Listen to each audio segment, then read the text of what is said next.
If you've got $5, I'll quit right now. Otherwise, take your homeless self back to the sidewalk. Derek Halverson flicked the bill from his wallet, letting it drift down in front of Elias Boone's worn boots like trash. A few customers laughed. Someone muttered, "Why do they even let them in here?" The security guard's hand pressed against Elias's shoulder, guiding him away from the teller line as if he were contagious. Derek leaned closer, mint on his breath, contempt in his eyes. "This bank wasn't built for people like you." Elias didn't reach for the money. He lifted his eyes instead, to the name carved in stone above the marble wall, while the man humiliating him had no idea he was standing on the legacy Elias built. Before continuing, comment where in the world you are watching from, and make sure to subscribe because tomorrow's story is one you can't miss. The midday sun streamed through Bright Riverbank's tall windows, casting long shadows across the polished marble floor. Elias Boone shuffled into the busy lobby, his worn coat hanging loose on his thin frame. A battered leather folder was tucked carefully under his arm, its edges frayed from years of use. From behind the glass walls of his corner office, Derek Halverson's eyes narrowed as he watched the elderly man take his place in line. The regional manager adjusted his silk tie, lips curling with distaste, as he noticed several well-dressed customers giving Elias a wide berth. The line moved slowly. Elias stood patiently, one hand gripping his folder, while the other steadied himself on his walking stick. He observed the grand lobby he remembered from decades ago, though now the warm woods had been replaced with cold steel and glass. The original brass fixtures were gone, switched out for chrome that gleamed almost aggressively under the fluorescent lights. When Elias finally reached the counter, teller Pam Hargrove's welcoming smile froze, then fell away entirely. She straightened her blazer and cleared her throat. "Can I help you?" Her voice carried just enough edge to make it clear help wasn't really being offered. "Yes, please," Elias said softly, but clearly. "I'd like to open a checking account." His dignified tone seemed to catch her off guard. "Do you have proper identification?" Pam's words dripped with doubt. "I do." Elias began to reach for his folder. The sharp tap of expensive shoes on marble announced Derek Halverson's approach before his booming voice filled the lobby. "Is there a problem here?" He didn't address Elias directly, speaking instead to Pam while looking at the elderly man like something scraped off his shoe. "This gentleman wants to open an account," Pam explained, emphasizing gentleman with barely concealed sarcasm. "Oh, really?" Derek's laugh was loud enough to draw attention from everyone in line. "And what kind of account were you hoping to open?" He gave an exaggerated sniff. "The shelter is actually across town, if that's what you're looking for." Elias remained steady, his voice calm. "A checking account. I have $5 to deposit." The lobby grew quieter as more customers turned to watch. Derek's smile widened, cruel amusement dancing in his eyes. He gestured subtly to Luis Ortega, the security guard, who reluctantly moved closer to the counter. $5 whole? Derek's voice dripped with mock amazement. My. We don't usually see such substantial initial deposits from your—" He paused meaningfully. "Type." Elias's eyes drifted to the large bronze plaque mounted prominently on the wall behind the teller stations. The bank's community mission statement was engraved there, promising equal service to all members of the community. He'd written those words himself, decades ago. "The minimum opening deposit is $5, Elias stated simply. "It always has been." Derek leaned forward, placing both hands on the counter. His cologne was overwhelming at this distance. "Listen here. This is a respectable institution. We have standards to maintain. Perhaps you didn't notice our other customers?" He gestured broadly at the lobby. "They don't come in here smelling like they've been sleeping in dumpsters." As if on cue, a well-dressed white man in his 40s approached the next teller window.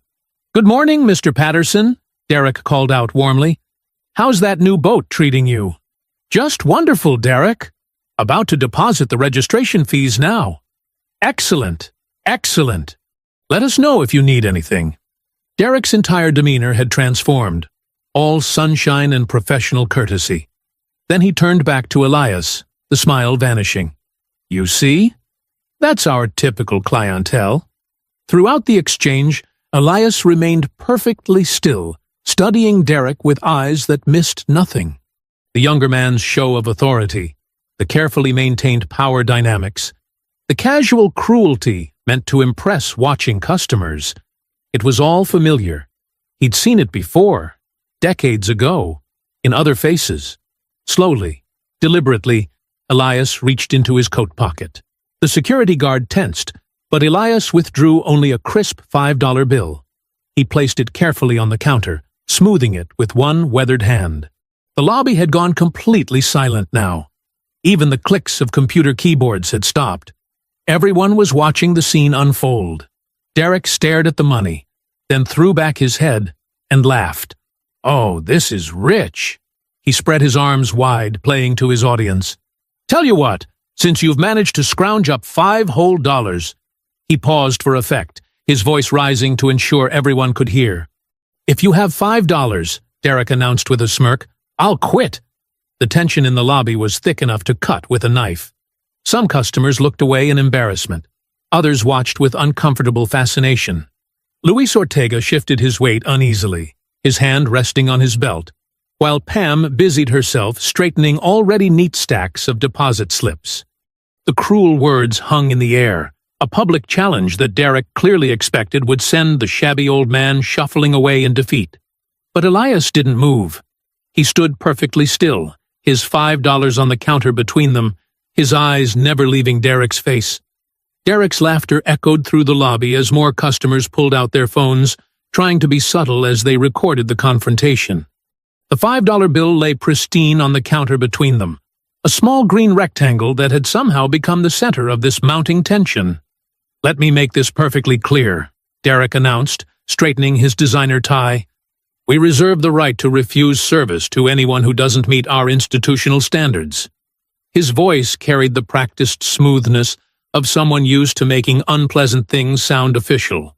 "It's policy." Several customers shifted uncomfortably. A woman in a business suit looked down at her shoes.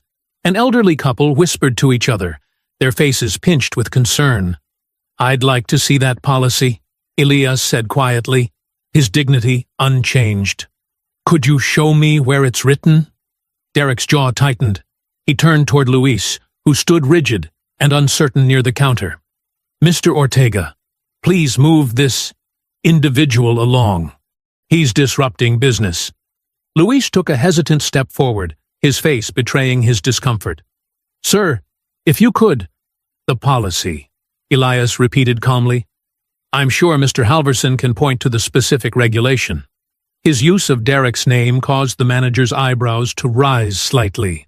"Listen here," Derek sneered, leaning closer. "This isn't a soup kitchen. We don't need to explain ourselves to every vagrant who wanders in off the street. Security will escort you out, or the police can do it instead." The lobby had grown so quiet that the soft scrape of Elias's folder opening seemed unusually loud. With careful movements, he withdrew several yellowed papers and laid them on the counter beside the $5 bill. The documents were clearly old but well preserved, their edges crisp despite their age. Derek glanced dismissively at the papers, then did a double-take. His eyes widened slightly as he recognized official incorporation seals and signatures. At the bottom of one document was a black-and-white photograph showing a younger Elias standing proudly in front of the original Bright River Bank building, surrounded by the first board of directors. "Clearly, these are fake," Derek announced, but his voice had lost some of its certainty. "Sir, if you're confused about—" Bright River Bank was originally called River Valley Savings and Trust. Elias interrupted softly.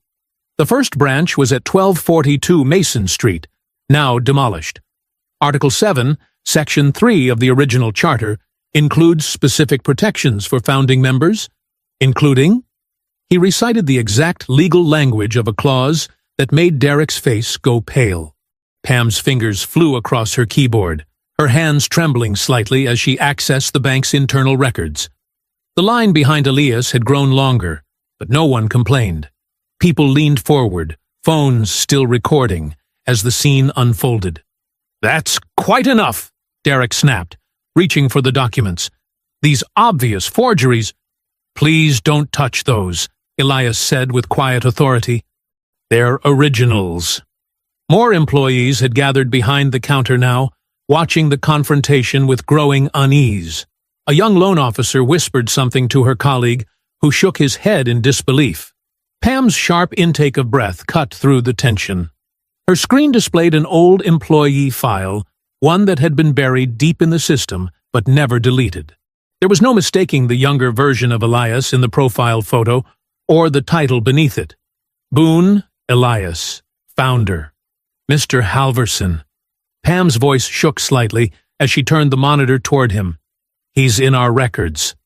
Derek's face hardened as he stared at the screen, his carefully maintained expression of authority cracking around the edges.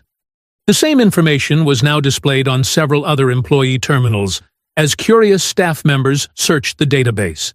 Luis had backed away from Elias, his hand dropping from his belt. Other customers continued recording, their phones capturing every moment of Derek's obvious discomfort. The power dynamic in the lobby had shifted palpably, like air pressure dropping before a storm.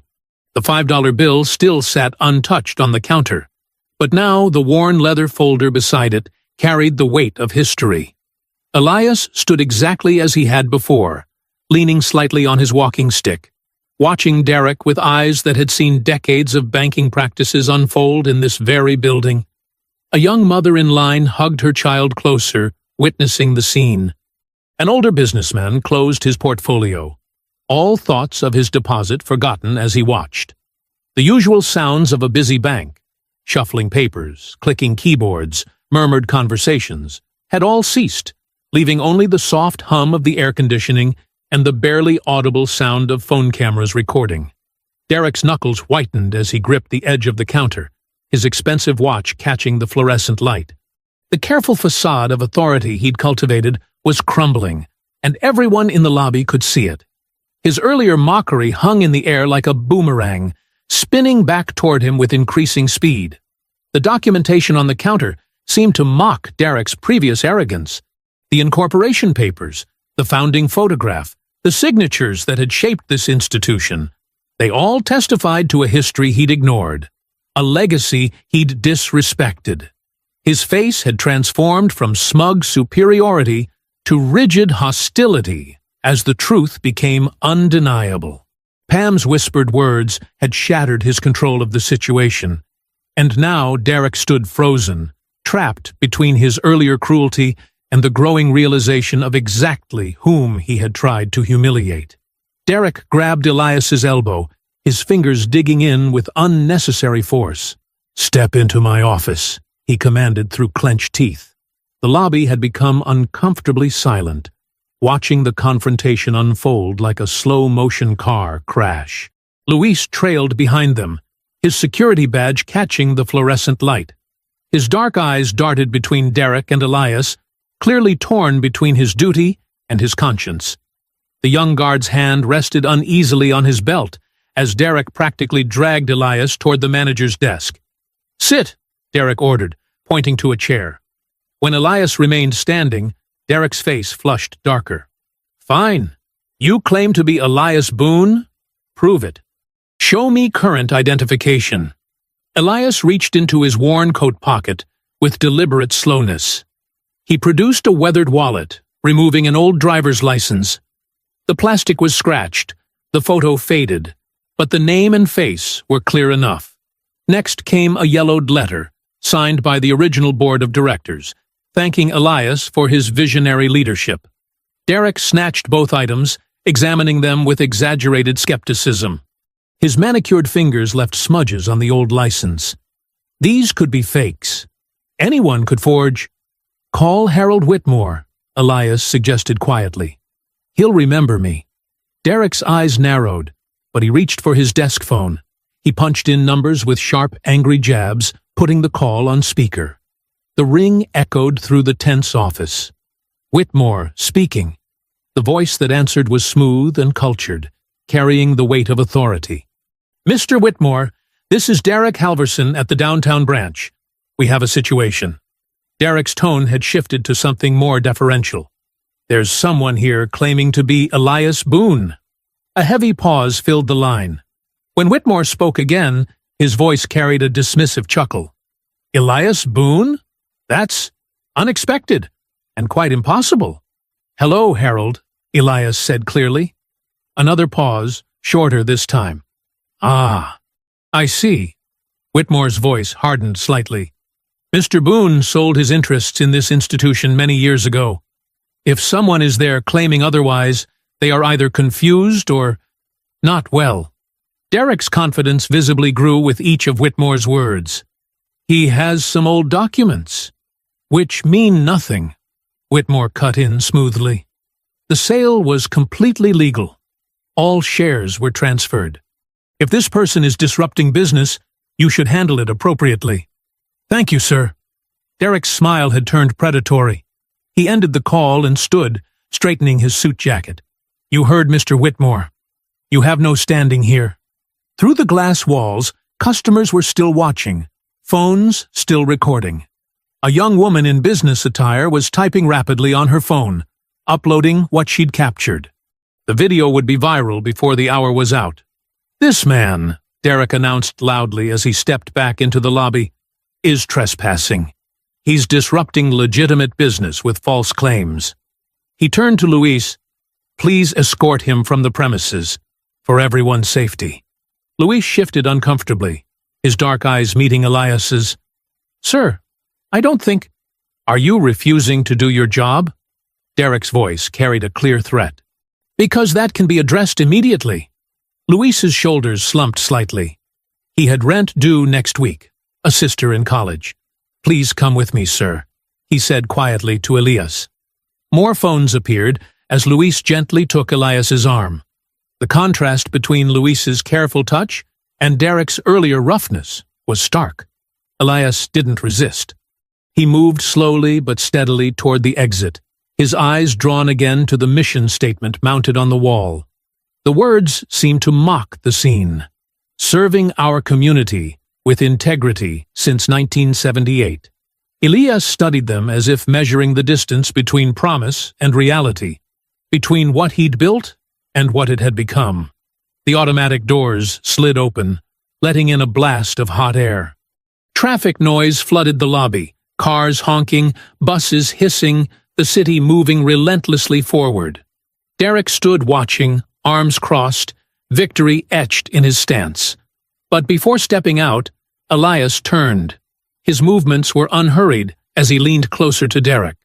The manager instinctively pulled back, but Elias's words reached him clearly. "I didn't come for $5. I came for accountability." The harsh sunlight swallowed Elias's figure as he stepped outside. The automatic doors whispered shut behind him, leaving Derek standing in the artificial cool of the lobby. The $5 bill still lay on the counter where it all began, now surrounded by scattered papers and forgotten transaction slips. Luis remained by the door, his posture rigid with discomfort. Other employees pretended to be busy, but their movements were mechanical, distracted. The customers who had witnessed everything were still frozen in place, their phones gradually lowering as the scene concluded. Derek tugged at his tie, trying to project authority despite the sweat beading at his temples. He cleared his throat. "Next customer, please," he called out, as if nothing unusual had happened. But his voice carried a slight tremor that hadn't been there before. The young woman who had uploaded the video was now showing it to the person next to her. Their whispered conversation carried just far enough. "Did you see how he treated that old man? And he's the founder?" A rustle of movement spread through the lobby as people began sharing the video, forwarding it, posting it to social media. The story was already spreading beyond these walls, beyond Derek's control. The artificial quiet of the bank lobby felt like the eye of a growing storm. The blue light from Naomi's phone cast shadows across her living room as she scrolled through her social media feed. Empty takeout containers littered her coffee table. Another late dinner after a long day chasing leads at the newspaper. A video autoplayed, the sounds of a bank lobby filling her apartment. Her thumb froze mid-scroll. The elderly man in the worn coat. She knew that face. Even through the shaky phone footage, she recognized the dignified tilt of his chin, the careful way he held himself. Her grandfather, Elias Boone. "Oh my God," she whispered, turning up the volume. The footage was damning. The sneering bank manager, the casual cruelty, the forced removal. Comments flooded the video. "Another entitled boomer making trouble. Who shows up with $5 nowadays? Bet he's just confused and lost. That manager should be fired." Naomi's hands shook as she watched it again. And again. 5 years since she'd last seen him. 5 years of believing he'd abandoned their family, walked away from everything he'd built. But here he was, being humiliated in the very bank he'd founded. She grabbed her keys, knocking over a cold cup of coffee in her haste. Her journalist instincts kicked in. She had contacts, ways to trace people. 3 phone calls later, she had an address. A boarding house in the old part of town, where rent was cheap and questions were few. The drive took 20 minutes. Naomi rehearsed her anger in the car, all the things she'd wanted to say for years. About leaving them, about the silence, about her grandmother dying without him there. The boarding house was a faded Victorian, paint peeling around sagging window frames. Window units hummed against the evening heat. A flickering porch light illuminated the worn steps as Naomi climbed them. Room 2B, she knocked sharply. Footsteps approached, measured and unhurried. The door opened, and there he was, closer than he'd been in years. Elias looked tired, the day's confrontation weighing on his shoulders, but his eyes were clear and alert. "Naomi." He said her name softly, like a prayer. $5? Her voice cracked. "You show up after all these years for $5? He stepped back, holding the door wider. "Come in, please." The room was small but meticulously organized. A narrow bed, a desk covered in papers, walls lined with filing cabinets. No photos, no personal touches. It looked more like an office than a home. "Why?" Naomi demanded, standing rigid just inside the door. "Why did you leave us? Why are you living like this? What was that scene at the bank about?" Elias settled heavily into a desk chair, gesturing for her to take the room's only other seat. "I never left. Not really. You disappeared." "I was forced out," he corrected quietly. "Legally cornered. They threatened to destroy the bank's reputation, to drag your grandmother's name through the mud, to make sure your mother never worked in finance again." Naomi's journalism training kicked in. "Who threatened you?" "Harold Whitmore, the board. They saw an opportunity when the recession hit. Used it to push me out, change the bank's direction, but they made a mistake." He reached for a filing cabinet drawer. "They thought I'd just fade away." He pulled out a thick binder, then another, and another. Each was carefully labeled with dates spanning the past 5 years. "I stayed close," he continued, opening the first binder. "Watched, gathered evidence, built a case." Naomi leaned forward, professional instincts overtaking personal hurt. The binders contained loan denial letters, printed emails, spreadsheets tracking foreclosure patterns. Her trained eye caught the coding, certain neighborhoods marked for enhanced scrutiny, loan terms suddenly changing for specific demographics. "Look at the zip codes," Elias said, pointing to a highlighted column. "Compare them to census data. Look at the denial rates versus credit scores." Naomi's fingers traced the patterns emerging from the data. Systematic discrimination. They're targeting minority neighborhoods. They're using complex financial products to hide it, pushing adjustable rates in certain areas, knowing the borrowers won't understand the terms, setting people up to fail. But why go in today? Why let them humiliate you on camera? Elias's eyes held a deep sadness. Because sometimes injustice needs a face. Sometimes people need to see cruelty in broad daylight to recognize what's happening in the shadows. Naomi picked up another document, internal emails discussing neighborhood cleanup, through strategic foreclosures. Her reporter's mind was already organizing the story. The data, the paper trail, the human impact. The bank I built was meant to lift people up, Elias said, his voice heavy with purpose. To give chances to those other banks ignored. To strengthen communities, not destroy them. More documents covered the desk now. Performance reviews praising managers for aggressive acquisition strategies, bonus structures tied to foreclosure rates, training materials teaching how to deny loans while avoiding discrimination claims. Naomi looked up from a particularly damning memo, meeting her grandfather's steady gaze. The years of silence, of assumed abandonment, shifted in her mind. He hadn't run away. He'd been gathering ammunition. They turned my bank into a weapon, Elias said simply. Naomi reached for her reporter's notebook, already clicking her pen. Then we expose it. The boarding house kitchen was barely big enough for 2 people. A single bulb cast harsh shadows across decades-old documents spread on a scratched formica table. Steam had long since stopped rising from their untouched teacups. Look here, Elias said, pointing to a yellowed page of dense legal text. Section 7, subsection C of the original bylaws. Naomi leaned closer, squinting at the faded type. Her reporter's notebook was already half full of hurried observations and quotes. I wrote this section myself, Elias continued. Everyone thought it was standard corporate language. But there's a trigger clause buried in the legal framework. What kind of trigger? Naomi asked, pen poised.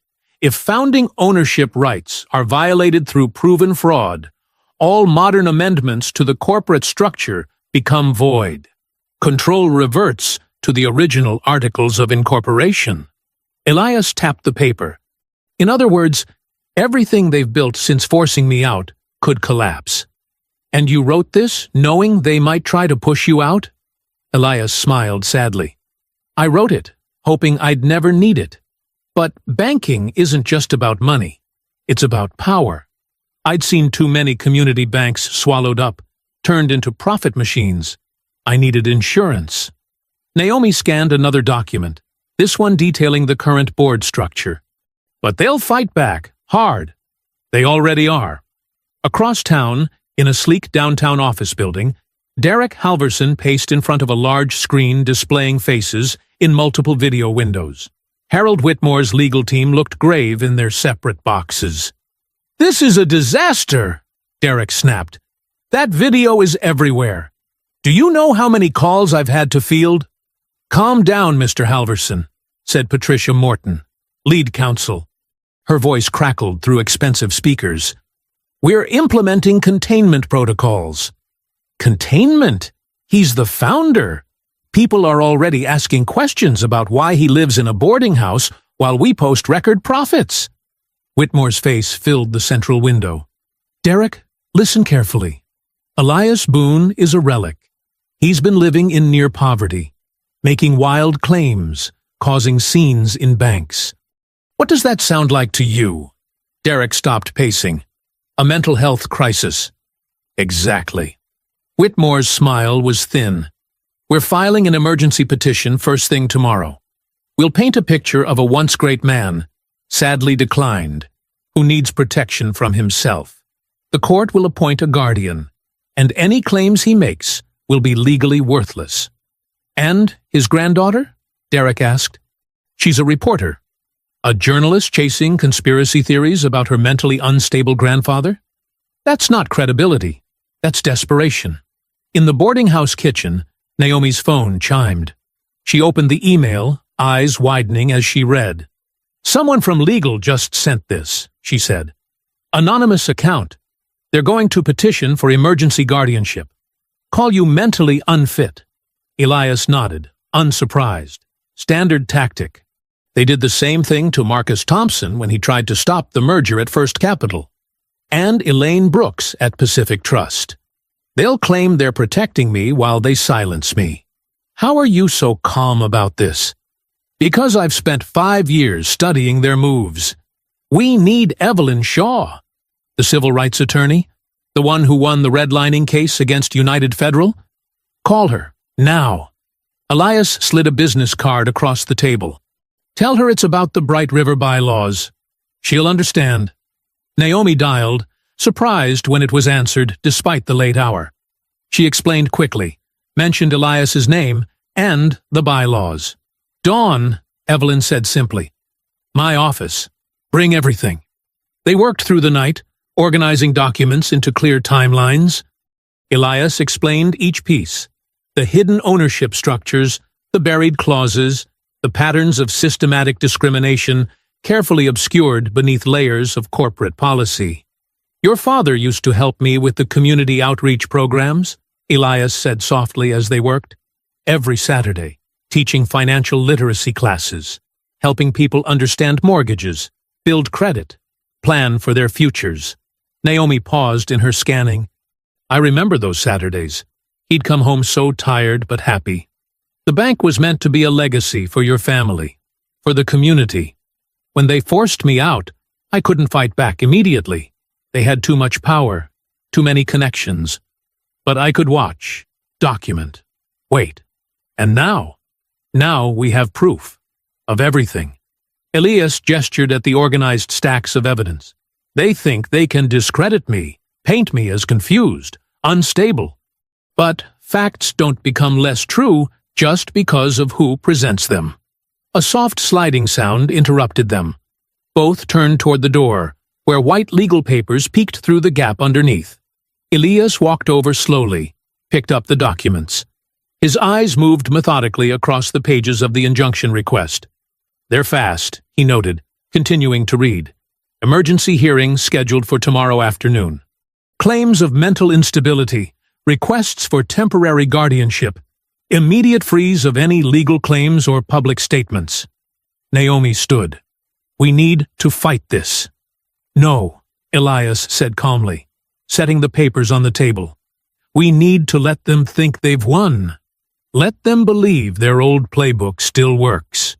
He looked at the injunction request again, his expression not worried but resolute. Now it begins.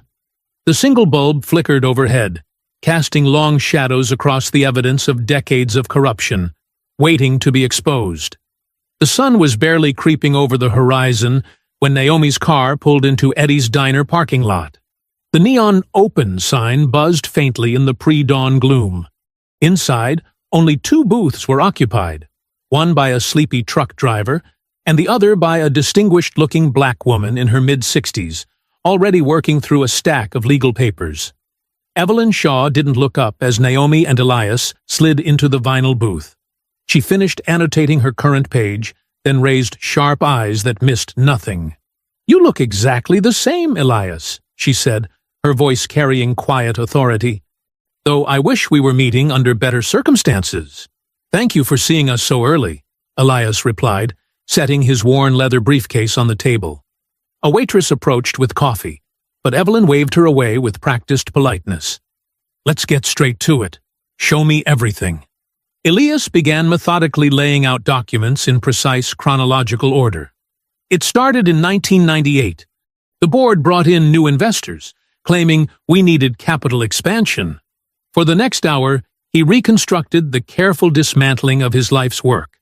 Missing shareholder certificates, board meeting minutes with suspicious gaps, voting records that didn't add up. Through it all, Evelyn took rapid notes, occasionally asking razor-sharp questions that cut straight to legal vulnerabilities. And here's where it gets interesting, Elias said, pulling out a yellowed document. The original articles of incorporation included a founder protection clause that supersedes subsequent amendments if fraud is proven, Evelyn finished, eyes gleaming. I remember when you wrote that. Everyone thought you were being paranoid. I was being prepared, Elias corrected quietly. Naomi pulled out her laptop, bringing up social media metrics. The video from yesterday has over 200,000 views already. Comments are overwhelmingly supportive of Grandpa, angry at the bank. Local news is starting to pick it up. Evelyn's expression grew serious. They'll try to control the narrative, make Elias look confused, delusional, paint you as an angry granddaughter spreading conspiracy theories. They'll weaponize respectability, Suits versus street clothes, corporate polish versus a boarding house address. They already are, Naomi said, showing them her phone. The bank's PR team had just issued a statement. Bright River Bank is aware of a disturbing incident involving a former employee. While we sympathize with Mr. Boone's current situation, his claims about past involvement with our institution appear to stem from serious confusion. We are concerned for his well-being and hope he receives appropriate care. Evelyn's lips tightened. Classic playbook. They'll build this narrative all day unless we move fast. She pulled out a legal pad. Here's what we do. First, we file for emergency preservation of evidence. Everything from security footage to email archives. Second, we request a temporary restraining order against any retaliation against employees who might support Elias's version of events. Third, we demand immediate production of all historical shareholder records. Across town, Derek Halvorsen was already doing damage control. He'd called an emergency staff meeting before opening hours, his usual polish showing signs of strain. Listen carefully, he told the assembled employees. Yesterday's incident was unfortunate. Mr. Boone is clearly a troubled individual who needs help. Corporate HR will be providing statements for you to sign, confirming his aggressive behavior. Pam Hargrove, the teller, shifted uncomfortably. But he wasn't aggressive at all. He was actually very polite. The statement simply confirms that his presence was disruptive to normal business operations. Derek cut in smoothly.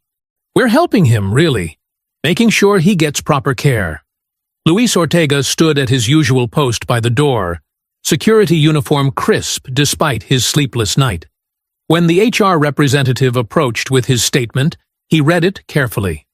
This says, I observed threatening gestures and hostile behavior, he said slowly.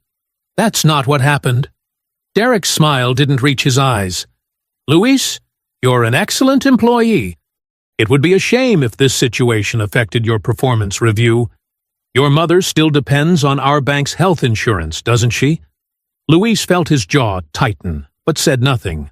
At her newspaper, the City Chronicle, Naomi strode directly to her editor's office. Mark looked up from his morning coffee with visible reluctance. Whatever it is, make it quick. We're on deadline. I need to run an investigative series on Bright River Bank, Naomi said, dropping her research on his desk. Systematic discrimination, predatory lending, corporate fraud. Hold up, Mark interrupted. Bright River is one of our biggest advertisers. We'd need something rock solid. The man they humiliated yesterday? He's the original founder. I have documentation proving he was forced out illegally. And I have 5 years of evidence showing how they've betrayed everything the bank was created to be.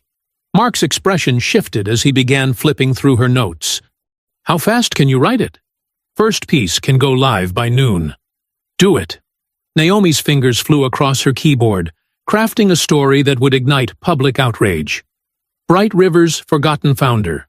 How a community bank lost its soul. She wove together the viral video, historical documents, and stark statistics showing how the bank's lending patterns had shifted to target minority neighborhoods for foreclosure. At 11:58 a.m., she hit publish. At 4:55 p.m., Evelyn Shaw strode into the county courthouse, filing an emergency motion for preservation of evidence. The clerk's eyes widened at the thickness of the supporting documentation. You're cutting it close, she warned, glancing at the wall clock. As long as it's stamped before 5, Evelyn replied calmly. Justice doesn't mind waiting a few minutes. The late afternoon sun cast long shadows across Clara Watkins's small front yard. Yellow foreclosure notices fluttered in the breeze, taped haphazardly to her weathered blue door. Naomi stood on the cracked concrete path, notepad in hand, watching the elderly woman's fingers tremble as she pulled another notice down. They just keep coming, Clara said softly, her dignity intact despite the shame in her eyes. 3 this week alone. The house behind her was modest, but immaculate. White trim freshly painted, flower boxes bursting with marigolds, decades of pride visible in every careful detail. Mrs. Watkins, can you tell me about the refinancing application?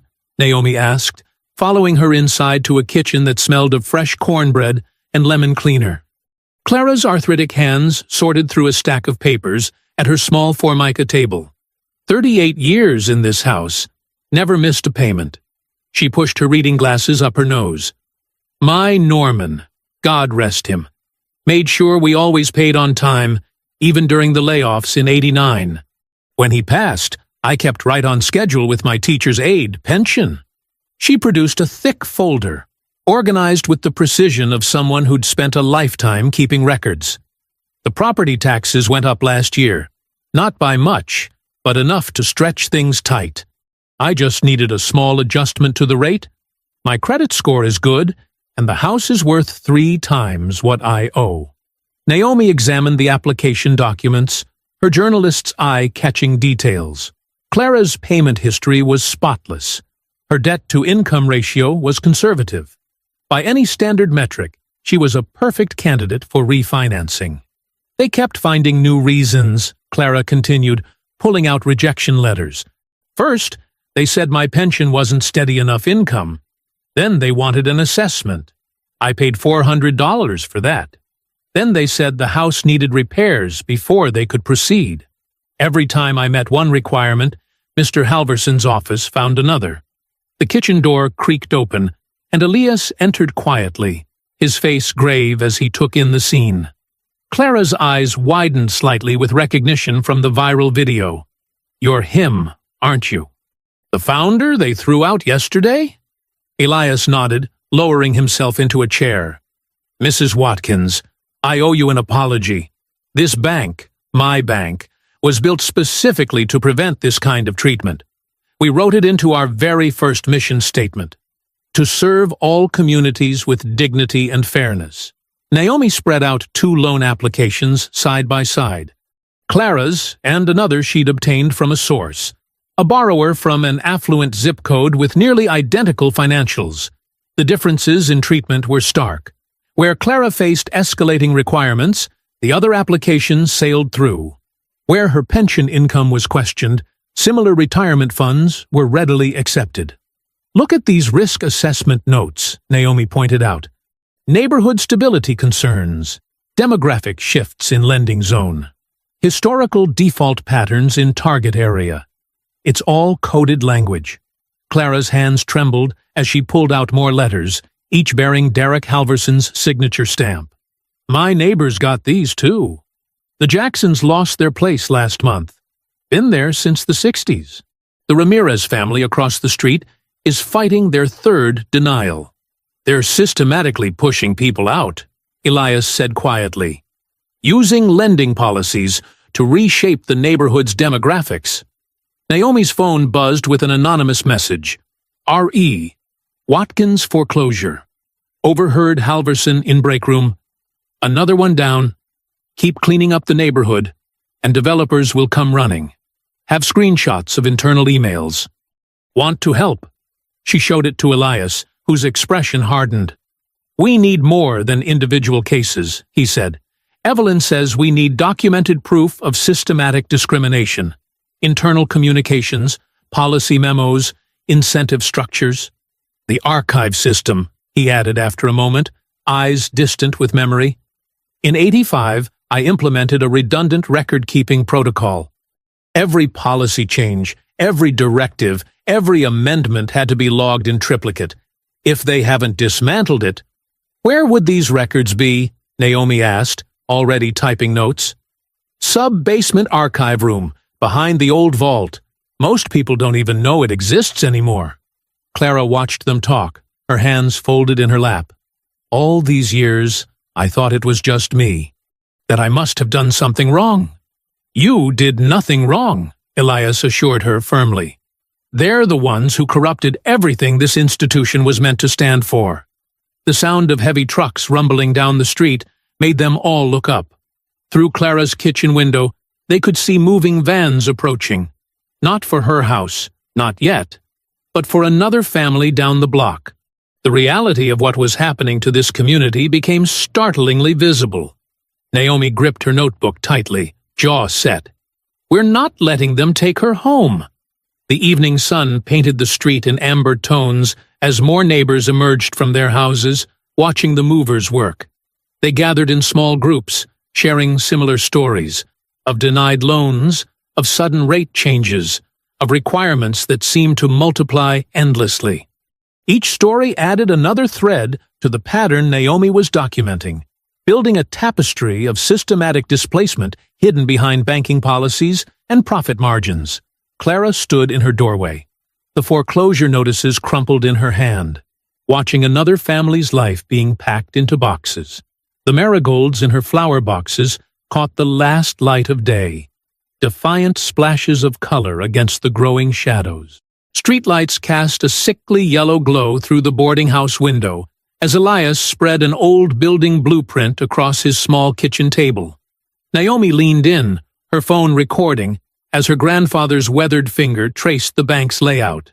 The archive room wasn't on any public plans, Elias explained, his voice soft but clear. We built it here, behind the original vault. He tapped a seemingly blank space on the blueprint. The entrance is disguised as a maintenance closet. Most employees walk past it every day without knowing. Naomi scribbled notes, her journalist's instincts firing. Why hide it? Not hiding, protecting. Elias straightened in his chair, eyes distant with memory. After the savings and loan crisis in the 80s, I saw how easily records could disappear when convenient. So we created a secure space, climate-controlled, with triple redundancy for every document. Policy changes, loan decisions, board minutes, everything. The boarding house creaked around them, its old bones settling in the night. A car alarm wailed somewhere in the distance. If those records still exist, Naomi said, they could prove the discrimination pattern. Show how they twisted your founding mission. Elias nodded, then reached for his ancient flip phone. There's someone who can help us. Raymond Pierce. He ran operations for 20 years before they pushed him into early retirement. The phone rang several times before a gruff voice answered. Elias put it on speaker. Raymond, it's Elias Boone. A sharp intake of breath. My God, I saw the video today. Been waiting for this call. Raymond, I need to access the archive room, the one behind operations. Still there, far as I know. They tried converting it to storage a few years back, but that special ventilation system you installed made it too complicated. They just locked it up instead. Naomi leaned forward. Mr. Pierce, this is Naomi Boone. I'm writing about what's happening at the bank. Would you be willing to help us? A long pause. Your grandfather built something special, young lady. Watching them tear it apart piece by piece, Raymond's voice hardened. Meet me across from the bank at dawn. I know the maintenance schedule when the cameras reset. While they planned, across town in his luxury apartment, Derek Halverson paced before his laptop, Harold Whitmore's face filling the screen. Find something on the girl, Whitmore ordered. Past articles, retractions, complaints, anything to discredit her reporting. Already on it, Derek replied. And I'm handling the security guard situation. Luis Ortega. He's been reluctant to sign our version of events. Pressure him. Everyone has something to lose. Derek ended the call and pulled up the staff files. Luis's employment record showed a sick mother, medical bills, a modest apartment he could barely afford. Perfect leverage. Back at the boarding house, Naomi refreshed her news feed. Her first article had exploded online. Bank founder emerges to fight discrimination. Comments poured in from other customers sharing similar stories. Look at this, she showed Elias. The Watkins case isn't isolated. People are coming forward from all over the city. Elias studied the screen, his face tight with controlled anger. They didn't just corrupt the bank's mission. They turned it against the very people it was meant to protect. We'll need legal grounds to access those archives, Naomi said. Already handled, came a voice from the doorway. Evelyn Shaw stood there, briefcase in hand, looking sharp despite the late hour. Court-approved request for specific document categories. They'll have to grant access or face contempt charges. The night wore on as they refined their plan. Evelyn prepared legal arguments while Naomi drafted her next article. Elias sat quietly, memorizing the updated building layout Raymond had texted. Finally, the eastern sky began to lighten. They gathered their materials and drove separately to the bank, parking on side streets to avoid attention. The building's glass facade reflected the dawn's pink glow, making it look almost innocent. Raymond Pierce waited in the shadow of an old oak tree, his retired security uniform still crisp after all these years. His face was lined with age, but his eyes were sharp as he watched the early morning cleaning crew enter through a side door. "Maintenance uses that service entrance," he explained quietly. "Camera blind spot between 6:15 and 6:20 when the system resets. Guards change shifts at 6:30. Elias nodded, recognizing the precision that had made Raymond an excellent operations manager. Naomi checked her watch. 6:10 a.m. "Once inside," Raymond continued, "you'll have about 12 minutes before the first employees arrive. The archive room lock was never updated. Too expensive to retrofit the specialized door." He reached into his pocket and withdrew a worn keycard, its magnetic stripe still dark despite years of disuse. "Never turned this in when they pushed me out. Figured it might matter someday." Elias took the card, feeling its weight. Not just plastic and metal, but years of accumulated purpose. "This place forgot who built it," Raymond said, his voice thick with emotion. "Forgot what it was meant to be." They watched the cleaning crew finish their rounds. 6:15 approached. Evelyn gripped her briefcase containing the court order. Naomi checked her recorder. Elias held the keycard, his expression resolute. The morning traffic was beginning to build as they moved toward the bank's service entrance, Raymond's directions fresh in their minds, the weight of 30 years of hidden records waiting behind that unmarked door. The rented conference hall buzzed with tension as shareholders filed in, their leather shoes clicking against polished floors. Sunlight streamed through tall windows, casting long shadows across the mahogany table, where Elias Boone sat quietly, his worn coat a stark contrast to the suits surrounding him. Naomi slipped into the seat beside him, dropping a thick folder of proxy forms onto the table. 32 signatures, she whispered. Small shareholders from the early days. Most didn't even know they still had voting rights. Elias nodded, his eyes fixed on Harold Whitmore's empty chair at the head of the table. Derek Halverson paced near the coffee station, his usual swagger dampened by nervousness. Evelyn Shaw arranged legal documents with military precision, each tab color-coded and annotated. The room filled with murmurs as board members recognized Elias, some averting their eyes, others staring openly. At precisely noon, Harold Whitmore swept in, flanked by 2 corporate attorneys. His silver hair caught the light as he took his seat, offering the room a practiced smile that didn't reach his eyes. "Before we begin," Whitmore announced, "I must note this meeting's unusual nature." "Nothing unusual about shareholders exercising their rights," Evelyn cut in, her voice carrying the weight of decades in courtrooms. "My client holds valid proxy votes." Derek shifted uncomfortably as Naomi began distributing packets to each board member. Inside were loan denial statistics, color-coded by neighborhood demographics. Clara Watkins's case sat on top, her perfect payment history highlighted in yellow. "The numbers speak for themselves," Naomi stated, standing to address the room. "Denial rates in minority neighborhoods are triple those in comparable white areas. But it gets worse." She pulled out her phone, playing an audio clip of Derek boasting about cleaning up neighborhoods through aggressive foreclosures. His face reddened as his own voice filled the room. Elias spoke for the first time, his quiet tone drawing everyone's attention. "I founded this bank to serve all people equally. These documents show systematic discrimination." A younger board member flipped through the packet, frowning. "These denial patterns? They're rather stark." "Meaningless correlations," Derek interrupted, but his voice cracked slightly. Evelyn stood, presenting a motion for immediate oversight. "Given the evidence of discriminatory practices, we move for an independent review committee." Several shareholders began whispering among themselves, An older woman in pearls studied Clara's loan file with growing concern. "And there's more," Naomi continued, producing a printed email. "This internal memo links executive bonuses directly to foreclosure rates. Mr. Halverson received substantial payments for each property seized."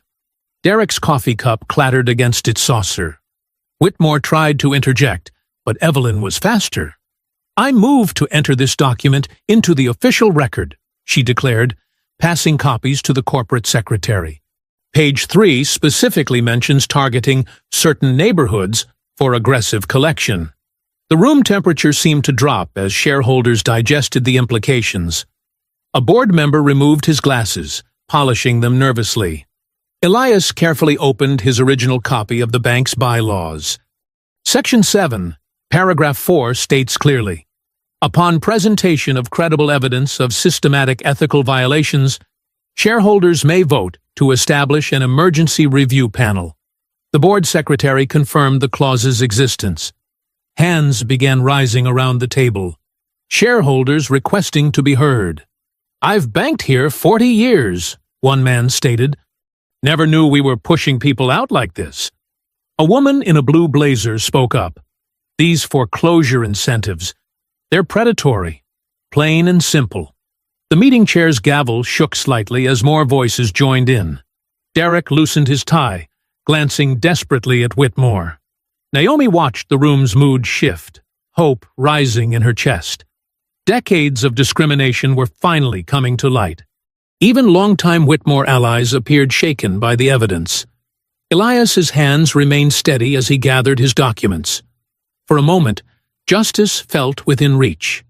Then Harold Whitmore rose slowly to his feet, his thin smile never wavering. The room fell silent as he reached into his briefcase, withdrawing a single sheet of yellowed paper. "This has been quite the performance," he said smoothly. "But before we continue this theatrical display, perhaps we should discuss the document that proves Mr. Boone has no shares at all." The words fell like stones into still water, ripples of shock spreading through the conference hall. The brief victory that had seemed so close just moments before hung suspended in the sudden tension. Whitmore held the yellowed paper aloft like a trophy, his manicured fingers gripping what he claimed was Elias's downfall. The conference room's air conditioning hummed as shareholders leaned forward, straining to see. "This transfer agreement," Whitmore announced, "dated October 12, 1992, shows Mr. Boone voluntarily surrendering all shares to the board's voting trust." He passed copies around the table, each rustling sheet building tension. Naomi grabbed one, her journalist's eyes scanning every detail. The signature at the bottom matched her grandfather's perfectly. The same slight tilt to the B, the distinctive loop in the E. Her stomach dropped. "The document is properly notarized," Whitmore's lawyer added, pointing to the official seal, "and witnessed by 3 board members of that era." Elias stared at the paper, his weathered face tight with confusion. "I never signed this," he said, but his voice carried less conviction than before. Derek Halvorson's smirk returned as he lounged back in his chair. "Memory's a tricky thing, isn't it?" Evelyn Shaw demanded to examine the original, but Whitmore's team was prepared. They projected high-resolution scans on the conference room screen, showing paper composition tests and ink dating analysis. "We anticipated this unfortunate situation," Whitmore said smoothly, "which is why we've already filed for emergency judicial review." A large screen at the front of the room flickered to life, revealing Judge Margaret Webster's face in a remote video feed. She looked stern, her black robes a stark contrast against the pale courthouse wall behind her. "Having reviewed the submitted evidence," Judge Webster began, "I am granting temporary control to the current board pending full authentication of all documents. Mr. Boone's voting rights and access to corporate resources are suspended until this matter is resolved." Naomi watched helplessly as her careful investigation crumbled. Shareholders who minutes ago had seemed sympathetic now avoided eye contact, gathering their things and edging toward the door. "Furthermore," the judge continued, All discovery requests are stayed pending resolution of ownership claims. Evelyn tried to object, but the judge's decision was final. The video feed cut out, leaving them in stunned silence. Through the conference room's glass walls, they could see reporters clustering in the lobby. Phones buzzed as news alerts went out. Naomi's screen lit up with the first headline. Founders claim unravels. Documented proof shows no ownership. Her editor's name flashed on her phone. Naomi, he said when she answered, his voice tight with stress. The bank's lawyers just called. They're threatening a defamation suit over your articles. We need to print a retraction. But the discrimination evidence, she started. They're saying you knowingly published false claims from an unauthorized source. They have documentation, Naomi. We can't risk it. Social media exploded. Tweets questioned her integrity. Blog posts dissected her past articles, twisting quotes out of context. Comment sections filled with accusations about exploiting an elderly man for headlines. The conference room emptied quickly. Derek made a show of collecting Elias's visitor badge, his victory evident in every movement. Security will escort you out, he said, not bothering to hide his satisfaction. Whitmore paused at the door, turning back to face them. Mr. Boone, I truly hope you find the help you need. Perhaps your granddaughter should focus more on your care than on manufacturing scandals. The drive to Clara Watkins's street felt endless. The setting sun cast long shadows between the modest homes, making the sheriff's notices on Clara's door glow an angry orange. Moving trucks lined the curb, workers carrying out boxes of her life. Clara sat on her porch steps, a small suitcase at her feet. Her eyes were dry but empty as she watched her belongings disappear into the trucks. Decades of memories reduced to inventory numbers on a clipboard. I called my niece in Atlanta, she said quietly, when she saw them. She has a spare room. Naomi crouched beside her, rage building at the sight of this proud woman reduced to dependency. Mrs. Watkins, we're not giving up. We'll find a way. A sharp notification sound cut through the evening air. Elias pulled out his phone, his hand trembling as he read the message. They've frozen my accounts, he whispered. Every penny. The color drained from his face. He swayed slightly, reaching for the porch railing but missing. Years of stress, age, and the day's brutal developments caught up in a rush. Grandpa? Naomi grabbed his arm as his knees buckled. They managed to get him back to his boarding house room, the bare walls and simple furniture a stark reminder of how far he'd fallen from his founder's office. He lay on the narrow bed, looking suddenly every one of his 78 years. They're erasing me again, he whispered, his voice thin with exhaustion and defeat. His eyes drifted closed, the fight seemingly drained from him. Naomi stood by the window, her hands clenched into fists as she watched the last light fade from the sky. Decades of her grandfather's work, Clara's home, her own professional reputation, all apparently demolished by a single piece of paper. She turned back to the bed, fury burning away her doubts. Not this time, she said, her voice hard with determination. The sharp knocking jolted Naomi from restless sleep. Morning light barely filtered through the cheap motel curtains where she'd crashed after getting Elias settled. Her laptop still hummed from overnight research, scattered papers covering every surface. 3 more urgent knocks. Naomi grabbed her phone, 5:47 a.m. Through the peephole, she saw Luis Ortega shifting nervously in his security uniform, glancing over his shoulder at the empty hallway. She opened the door. Luis? What are you? I'm sorry it's so early, he interrupted, his voice low and strained. But I couldn't. After yesterday, watching Mrs. Watkins. He swallowed hard. Can I come in? Please? Naomi stepped aside, quickly clearing papers from a chair. Luis perched on the edge, his hands clasped tightly together. Derek pulled me into his office last night, Luis started. Wanted me to sign a statement saying your grandfather was aggressive, that he threatened staff. His jaw clenched. Said if I didn't play ball, I could kiss my job goodbye. My mom's medical bills, My sister's college fund? He knew exactly where to push. But you didn't sign? Naomi reached for her recorder, then hesitated, waiting for permission. Luis nodded at the device. Record everything. I'm done being scared silent. He took a deep breath. There's something bigger you need to know. The bank.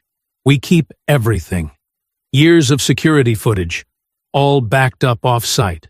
Not just the branch cameras. Conference rooms, offices, storage areas, even the executive floor. Naomi sat straighter. How far back? Policy says 7 years minimum, but the actual archives go back to when they first installed digital systems in the early 2000s. Monica in IT trusted me with supervisor access codes last year when she was on medical leave.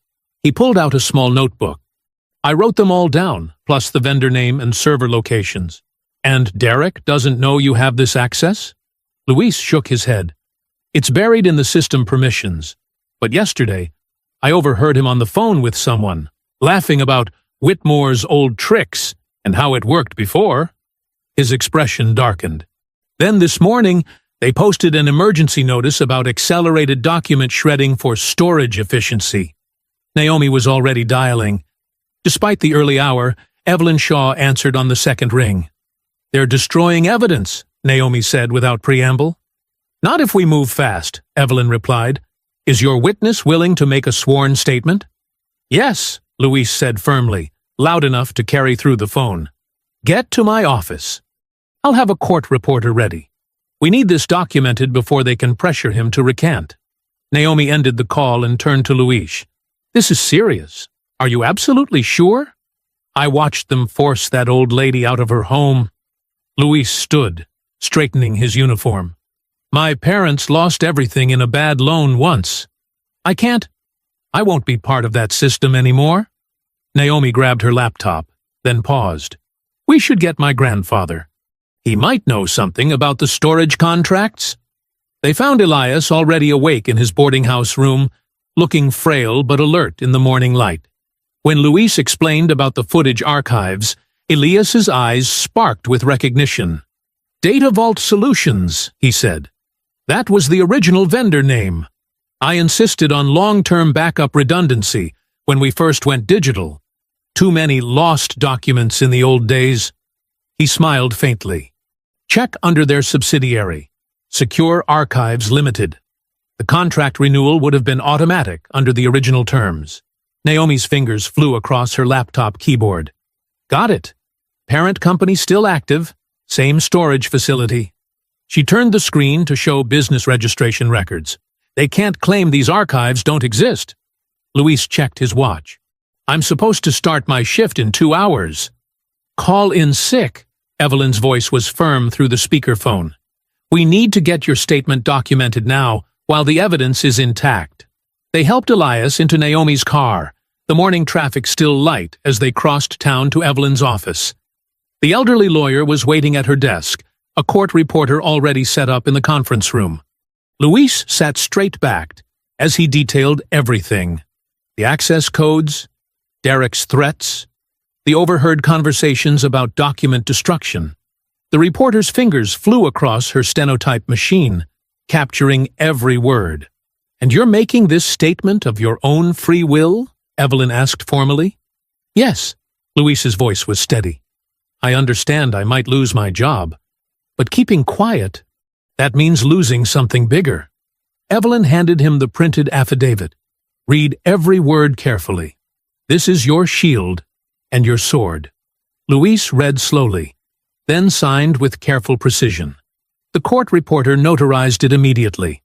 Naomi watched the notary stamp press into the paper, making it official, making it real. Her heart pounded with the weight of what they'd just gained, and what they might find in those archived recordings. Evelyn gathered the documents, her movements precise and purposeful. She looked at each person in the room. Luis with his unwavering conscience, Elias with his decades of painful knowledge, Naomi with her investigative fire. Now we hunt the truth, Evelyn said, holding up the notarized affidavit. With proof they can't bury. The small house on Maple Street looked exactly as Naomi remembered from childhood visits. Neat flower boxes, faded green shutters, brass numbers slightly tarnished. Martha Wilson, her grandmother's closest friend, had kept it virtually unchanged since Rebecca Boone's passing 5 years ago. "Everything's just as she left it," Martha said softly, unlocking the front door. "I dust weekly, but I never moved her things. Somehow, it felt wrong." Naomi followed Elias inside. The familiar scent of lemon furniture polish and old books wrapped around them. Morning light filtered through lace curtains, dancing across photographs of happier times, family gatherings, church potlucks, the bank's original ribbon-cutting ceremony. Elias's fingers trembled as he touched the banister. "Rebecca always said, she always told me she'd protected something important. I thought she meant memories." "Where should we look?" Naomi asked, noting how the house seemed smaller than in her childhood memories. "The trunk," Elias said. In the bedroom. She kept everything that mattered in there." Martha led them upstairs, each step creaking familiar notes. The master bedroom remained a time capsule. Flowered wallpaper, quilted bedspread, and a large cedar trunk at the foot of the bed. Martha excused herself, understanding their need for privacy. Elias knelt slowly beside the trunk, his joints protesting. The brass latch opened with a soft click. Inside, decades of life lay carefully preserved. Wedding photos, birth announcements, letters tied with faded ribbons, church bulletins marking every Easter and Christmas service. Naomi sat cross-legged on the floor, helping sort through the layers. Her grandmother's neat handwriting labeled everything: dates, occasions, names. Each item sparked a story from Elias. "This was opening day," he said, holding a yellowed photograph. "We gave out free piggy banks to the children. Rebecca insisted, said it would teach them to trust banks early." "I remember mine," Naomi said. "Pink ceramic with gold dots." They worked methodically through marriage certificates, property deeds, insurance policies, everything meticulously organized, but no share certificate. "Wait," Naomi paused, lifting a well-worn Bible. The spine felt unusually stiff. "This was Grandma's church Bible, right?" Elias nodded. She read from it every morning at breakfast. Naomi ran her fingers along the spine, feeling something rigid beneath the binding. Carefully, she opened the Bible to where a pressed flower marked Psalms. Behind it, a faded prayer card showed the Lord's Prayer in elaborate script. And beneath that, "Oh my God," she whispered. The share certificate lay pristine in its original envelope, the paper still crisp, the notary seal perfectly preserved. Dated 1978, it declared Elias Boone the majority shareholder of Bright River Bank, with specific provisions about transfer restrictions and founding member protections. Elias's hands shook as he touched the document. "She knew," he said softly. "All those years ago, when they started pressuring us, she knew they'd try to take everything." Tears welled in his eyes. "Rebecca always said, they can't steal what they can't find." "Smart woman." "Your wife?" came Evelyn Shaw's voice from the doorway. Martha had let her in downstairs. The attorney moved quickly to examine the certificate. "This is exactly what we needed. Original documentation that predates their supposedly valid transfer." She pulled out her phone. "I'm calling Marcus Thompson, best forensic document examiner in 3 states. He can compare this to their forged transfer agreement." Naomi's phone buzzed with a text from Luis. "Derek ordering emergency email purge. Says it's routine cleanup, but targeting specific dates. Moving fast." "They're destroying evidence," Naomi said, showing Evelyn the message. "Too late," Evelyn replied.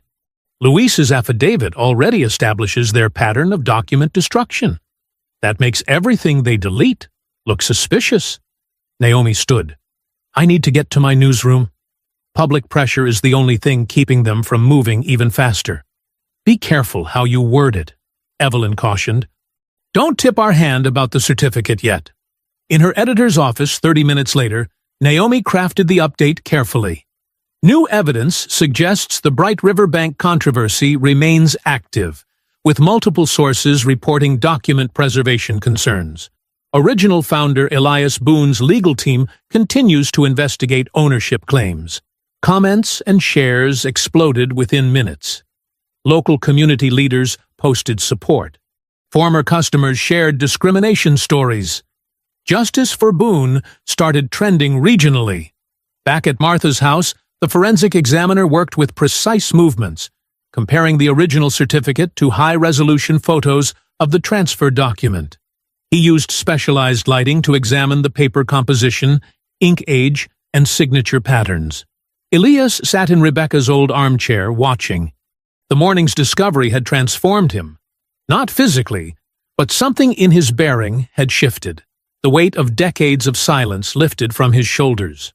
The transfer document shows multiple inconsistencies, the examiner finally announced. Paper stock isn't consistent with the supposed date. Ink analysis suggests artificial aging. Most importantly, the signature characteristics don't match Mr. Boone's verified exemplars. In other words, Evelyn said, a grim smile playing at her lips, we can prove forgery. She gathered the certificate carefully into an evidence envelope. This, combined with Luis's testimony about the video archives and their sudden document purge, she squared her shoulders. We're ready to reopen the fight. The evening sun cast long shadows through Evelyn Shaw's office windows as she arranged 5 chairs around her mahogany conference table. Files and laptops covered every surface, creating an informal war room. Elias Boone sat quietly, his weathered hands folded over the Bible-protected share certificate. Naomi paced, checking her phone for news updates. Luis Ortega arrived straight from his shift, still in his security uniform, followed minutes later by Raymond Pierce, who carried a thick folder of his own. Let's build this timeline precisely, Evelyn said, uncapping a marker at the whiteboard. We need every detail documented, every connection clear. Raymond spoke first, his voice heavy with old anger. It started in '98. Whitmore had just joined the board. Everything changed. Sudden policy reviews, new lending metrics. The pressure came in waves, Elias added, eyes distant with memory. First subtle, then overwhelming. They called emergency meetings at odd hours, always with urgent papers requiring immediate signatures. Naomi typed rapidly on her laptop, cross-referencing dates. The bank's public records show a major structural reorganization that year. Heavy transfer of voting rights. December 12, 1998, Raymond said suddenly, sitting straighter. I remember because it was my wedding anniversary. Whitmore kept Elias late, insisted on reviewing routine documentation about branch operations. Luis pulled out his tablet, fingers moving quickly through security system archives. The old camera system logged everything by date and room. Even if they deleted footage, metadata remains. He paused, eyes widening. Here, December 12, 1998, Conference Room B, 9:47 p.m. to 11:23 p.m. Multiple entries. The metadata proves they were there, Evelyn noted, writing rapidly. If we can access those backup tapes through Discovery. There's more, Luis said. The system tagged document processing events. Every time papers went through the scanner or copier, it logged it. That night shows 17 separate scanning events. Naomi leaned forward. How many documents did they claim Elias signed that night? 3, Raymond answered. I saw the file myself the next day. 17 scans, 3 documents, Evelyn mused. They were testing his signature, making multiple copies until they got what they wanted. Elias nodded slowly. They kept saying the light wasn't right. The scanner was acting up. I remember being so tired. Classic coercion setup, Evelyn said, adding notes to the timeline. Isolation, fatigue, urgency. They manufactured pressure to force compliance. Luis pulled up another screen. The backup tapes are stored at Secure Vault Services on Wilson Avenue. Company policy requires 30-year retention for all executive-level meetings. Which means the footage still exists, Naomi said, excitement building. We can prove Whitmore orchestrated the whole thing. Evelyn turned from the whiteboard. Luis, I need a detailed affidavit about the security systems, backup protocols, and metadata retention. Raymond, your eyewitness account of that period is crucial. We'll file for emergency production of those tapes. Naomi's phone buzzed. Another leak from inside, she said, reading quickly. Derek's quarterly reports. They tracked foreclosure rates by neighborhood demographics. Look at these bonus structures. Higher payouts for properties in specific zip codes. The same areas they redlined for loans, Elias said quietly. They denied mortgages, then profited from the foreclosures. Evelyn's fingers flew across her keyboard. This adds another layer. We can request federal review based on securities fraud indicators. Systematic discrimination, falsified documents, hidden incentive structures. We need to force them into the open, Naomi said. Make them defend these practices publicly. The Founder Protection Clause, Elias said, touching the share certificate gently. I wrote it specifically for this scenario. Proven fraud against founding ownership triggers an immediate shareholder review. Raymond nodded. I remember when you added that clause. Whitmore fought against it, said it was unnecessary. Now we know why, Evelyn said. We file the emergency motion tonight, demand an emergency board meeting tomorrow. While they're defending themselves publicly, the regulators get everything, Naomi finished. The forged transfer, the security footage metadata, the bonus structures. Luis checked his watch. I can get the complete metadata logs before midnight. They don't know I have this level of system access. Evelyn began assembling documents into clear sections. Timeline evidence, sworn statements, security records, financial data. We hit them from multiple angles simultaneously. They can't bury everything at once. Elias sat calmly, watching the activity around him. The others noticed how he seemed to grow more centered, more assured, as the pieces came together. This was his bank, his rules, his foresight from decades ago finally serving its purpose. Walk me through the Founder Clause again, Evelyn said. We need the invocation to be word perfect. Elias recited from memory, his voice steady. Upon presentation of clear evidence indicating fraudulent action against founding ownership, all current board actions are suspended, pending full shareholder review. No transfer of assets or voting rights may occur until resolution. Simple, clear, and legally binding, Evelyn noted. You built a trap door they never saw coming. The room worked in focused silence for the next hour. Raymond organized historical records.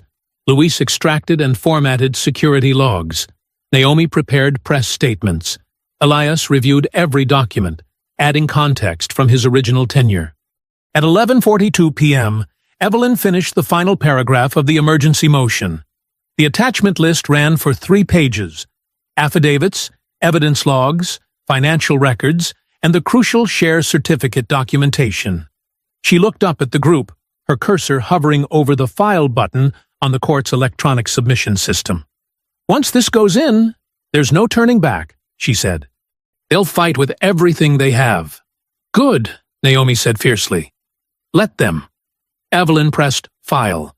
The system chimed, confirming receipt. She turned to the others and said simply, Tomorrow, they won't control the room anymore. Morning sunlight streamed through the towering windows of Bright River Bank's executive boardroom, illuminating the tension-filled space. The massive mahogany table stretched the length of the room, surrounded by leather chairs occupied by board members, legal teams, and select shareholders. Their faces reflected varying degrees of concern and curiosity. Harold Whitmore sat at the head of the table, his usual composed demeanor showing slight cracks around the edges. His fingers drummed quietly on the polished surface. Derek Halvorsen stood near the window, watching news vans gather in the parking lot below, their satellite dishes reaching skyward like metal flowers seeking the sun. This is a waste of time, Derek muttered, adjusting his expensive tie. We should shut this down before... The double doors opened. Elias Boone entered first, walking slowly but with unmistakable purpose. His worn coat, had been replaced with a pressed suit that seemed to carry decades of dignity. Naomi followed, carrying a leather briefcase filled with documents, her journalist's notebook tucked under her arm. Evelyn Shaw completed the trio, her legal folders organized with military precision. The room's atmosphere shifted immediately. Several board members straightened in their seats, their eyes following Elias's measured progress to the table. Luis Ortega, already seated in the witness area, nodded slightly in acknowledgement. "Mr. Boone," Whitmore said, his voice carefully modulated, "this meeting is unnecessary. We've already established—" "Actually," Evelyn interrupted, placing her files on the table with a sharp snap, "we've established nothing yet." She removed the Bible-protected share certificate and accompanying forensic analysis, sliding them toward the board secretary. "These documents require immediate entry into the official record." The secretary, a thin woman named Margaret, examined the certificate with trembling hands. "This appears to be an original Class A founding share document, dated 1978. "Because it is," Elias said quietly, his voice carrying unexpected strength. "The same shares you claimed I transferred away." Evelyn produced another document. "The forensic analysis confirms this certificate's authenticity. Additionally, we have proof that the alleged transfer document is a forgery." Whispers rippled through the room. A young board member leaned forward, adjusting his glasses. "What kind of proof?" "Perhaps Mr. Ortega should explain," Evelyn suggested, nodding to Luis. Luis stood, his security uniform stark against the business attire surrounding him. "I was instructed by Mr.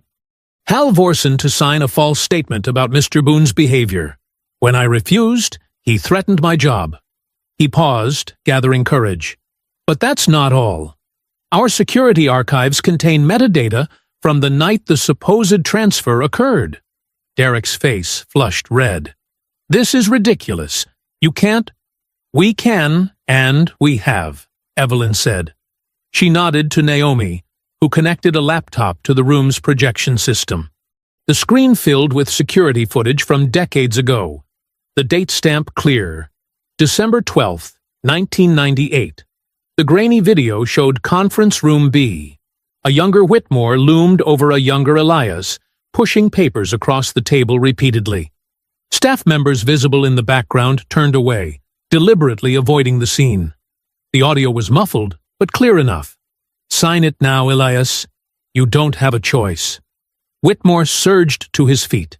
"Turn that off immediately. This is privileged." "Nothing about fraud is privileged, Mr. Whitmore," Evelyn stated, her voice cutting through his protest. "And the regulatory authorities agree. They're reviewing everything as we speak." The color drained from several faces around the table. A senior board member dabbed his forehead with a handkerchief. Naomi stepped forward, opening her notebook. "While we're discussing fraud, let's talk about Clara Watkins. 82 years old, perfect payment history, denied refinancing because of her zip code." She spread printouts across the table. "And she's not alone.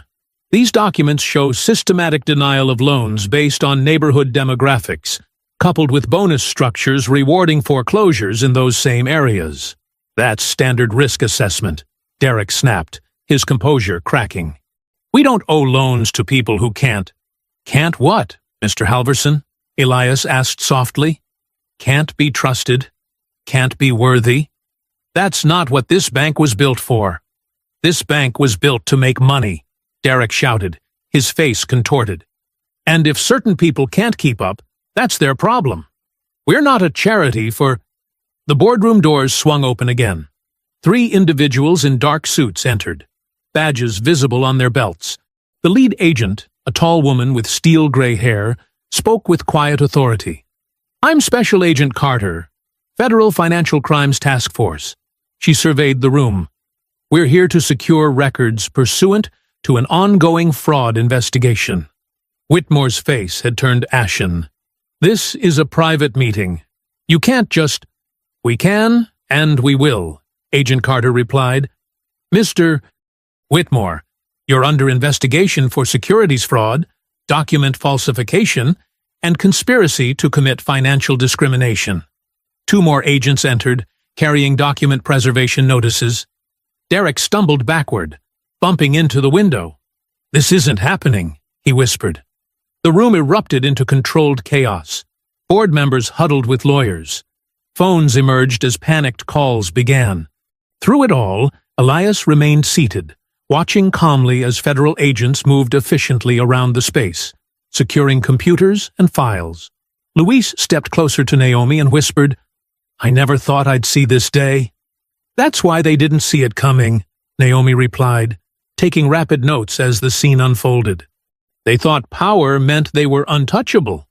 Evelyn gathered her files with practiced precision, a slight smile playing at her lips as she watched Whitmore being interviewed by Agent Carter. The evidence was overwhelming, the truth finally exposed to harsh fluorescent light. The morning sun continued to stream through the windows, illuminating dust motes dancing in the air, witnessing the dismantling of decades of carefully constructed corruption. Outside, news crews gathered in greater numbers, sensing the story breaking behind the glass walls of power. The afternoon sun cast long shadows across downtown as news crews clustered outside Bright River Bank's headquarters. Phones buzzed with breaking alerts. Bank founder vindicated. Chairman Whitmore in custody. Security footage showed Whitmore being escorted to a waiting federal vehicle, his usual commanding presence diminished by handcuffs and shocked disbelief. Inside the executive floor, Derek Halverson packed his personal items into a cardboard box, his movements jerky and unfocused. The termination notice lay crumpled on his desk, words like pending investigation and license review standing stark against the letterhead. When security arrived to escort him out, his trademark smirk had vanished completely. Across town, Clara Watkins sat at her kitchen table, surrounded by a team of lawyers and bank officials. Her weathered hands trembled as she reviewed the documents before her. "So I can stay?" she asked, her voice barely above a whisper. "Yes, Mrs. Watkins," confirmed Elaine Brooks, the newly appointed head of the emergency restitution team. "Your foreclosure is immediately reversed. We're also adjusting your loan terms to what they should have been all along." She paused, genuine warmth in her voice. "You'll never have to worry about losing your home again." Clara pressed a hand to her mouth, tears welling up. The weight of months of fear and shame began to lift from her shoulders. Outside her window, the foreclosure notice was being removed, each staple pulled free like a small act of justice. In her newsroom, Naomi Boone's fingers flew across her keyboard, crafting the definitive piece that would explain it all. Her editor hovered nearby, watching the story take shape.